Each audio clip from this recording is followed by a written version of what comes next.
Bismillahirrahmanirrahim wa salatu wa salam ala ashrafil mursalin. Chers frères et sœurs en islam, notre émission de ce vendredi porte sur les actes qui annulent l'ablution. Parmi les actes qui annulent l'ablution, nous avons l'urine. Si après l'ablution, tu as uriné, ton ablution est déjà gâtée.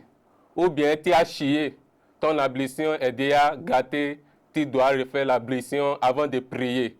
C'est pourquoi Allah subhanahu wa ta'ala dit dans la sourate 5, verset numéro 6, si l'un d'entre vous vient de satisfaire ses besoins naturels, qu'il fasse l'ablution. Et si tu as fini de faire l'ablution, tu as pété, ça ne sonne pas, tu dois refaire ton ablution avant de prier. Et parmi les choses qui gâtent l'ablution, chers frères et sœurs en islam, nous avons la viande de chameau.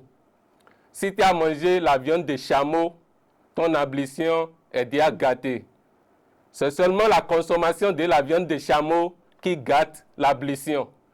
C'est mentionné dans les hadiths rapportés par l'imam Muslim, qu'Allah l'agrée, qu'un homme a demandé au prophète Muhammad sallallahu alayhi wa sallam. Il a dit, Ya Rasulallah, ô messager d'Allah, doit-on refaire l'ablution si on mange la viande de mouton? Le prophète a dit non. Si tu as mangé la viande de mouton, tu n'as pas besoin de refaire l'ablution. Et il a posé la question deuxième fois. Il dit, ô messager d'Allah, doit-on refaire l'ablution si on mange la viande de chameau? Et le prophète Mohammed sallallahu alayhi wa sallam a dit oui. Si tu as mangé la viande de chameau, tu dois refaire ton ablution. Chers frères et sœurs en islam. Et parmi les choses qui gâtent l'ablution, nous avons la sortie de sperme. Si tu as éjaculé, le sperme est sorti, ton ablution est déjà gâtée. Nous avons ce qu'on appelle le liquide pré-éjaculatoire. Le liquide pré-éjaculatoire est différent du sperme. C'est un liquide biologique visqueux et c'est incolore, mais ça ne contient pas de spermatozoïdes. Si ça sort de ton pénis, ton ablution est déjà gâtée, tu dois refaire l'ablution. Nous avons un nom qu'on appelle Ali. Ali, c'est le beau-fils du prophète Mohammed sallallahu alayhi wa sallam. Lui-même, le liquide pré-éjaculatoire sortait de son pénis. Comme il a honte de poser la question au prophète Mohammed, comme il est le beau-fils du messager d'Allah, il a envoyé son ami d'aller poser la situation au prophète Mohammed sallallahu alayhi wa sallam. Et son ami est parti expliquer sa situation au messager d'Allah. Et le prophète lui a dit, dis à celui qui t'a envoyé, à ton ami, que ça l'arrive encore. C'est-à-dire, si le liquide pré-éjaculatoire sort de son pénis, qu'il lave simplement sa verge et qu'il fasse la petite ablution. Chers frères et sœurs en islam, le liquide pré-éjaculatoire gâte l'ablution. Et parmi les choses qui gâtent l'ablution encore, nous avons ce qu'on appelle l'évanouissement. Si tu as fini de faire l'ablution, tu t'es évanoui, tu es tombé, tu as perdu la conscience. Si tu t'es retrouvé après, tu dois refaire l'ablution avant de prier. Et parmi les choses qui gâtent l'ablution encore, nous avons ce qu'on appelle la folie. La folie. Tu as commencé à déchirer ton habit. Tu ne sais plus ce que tu fais. Ça t'a pris.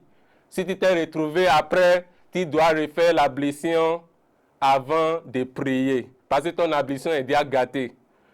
Et nous avons encore l'apostasie. Qu'est-ce qu'on appelle l'apostasie? C'est le fait d'abandonner l'islam. Tu dis dans ton cœur, ah, je ne veux plus faire la religion, l'islam. Ou bien tu as fait sortir ça, tu as dit ça par la bouche, que ah, je ne suis plus musulman, je ne veux plus faire l'islam. Ou bien ce n'est pas conviction, ton ablution est déjà gâtée. Parce que ça devient kufur, la mécréance. Parce que tu as abandonné l'islam, tu dois refaire l'ablution. Parmi les choses qui gâtent l'ablution encore, nous avons les rapports intimes, les rapports sexuels. Tu as fini de faire l'ablution, tu as eu des rapports sexuels avec ta femme. Tu dois refaire quoi? Tu dois faire janaba. Tu as eu des rapports sexuels avec ta femme doit faire janaba, la grande ablution, avant de prier. Toi-même, homme aussi, tu dois faire janaba, la grande ablution, avant de prier. Et parmi les choses qui gâtent l'ablution encore, si l'homme a touché son pénis avec sa paume de main ou avec ses doigts, son ablution est déjà annulée. Tu as touché ton pénis avec ta paume de main ou avec tes doigts, ton ablution est déjà gâtée. Ou bien si la femme a plongé son doigt dans le vagin, dans la vulve, son ablution est déjà gâtée. Tu as plongé directement ton doigt dans le vagin. Ou bien l'homme a touché directement son pénis avec sa paume de main ou bien ses doigts, son ablution est déjà gâtée. Et parmi les choses qui gâtent l'ablution encore, si tu as plongé ta main dans l'anus, ton ablution est déjà gâtée. Avant de prier, tu dois refaire ton ablution. Et chers frères et sœurs en islam, parmi les choses qui gâtent l'ablution encore, nous avons ce qu'on appelle le sommeil profond, le sommeil lourd. Tu as fini de faire l'ablution par exemple, l'imam n'est pas encore venu et tu t'es endormi. 30 minutes, 20 minutes, tu as perdu la conscience et les gens sont venus te réveiller. Si tu t'es réveillé, tu dois refaire l'ablution avant de prier. Même si tu es imam, tu as le sommeil lourd, tu dois refaire l'ablution avant de prier parce que ton ablution est déjà gâtée. Qu'Allah subhanahu wa ta'ala nous aide, qu'Allah nous facilite l'accomplissement des saintes prières quotidiennes et qu'Allah subhanahu wa ta'ala nous éloigne des choses qui peuvent annuler notre ablution. Assalamu alaikum wa rahmatullahi wa barakatuhu.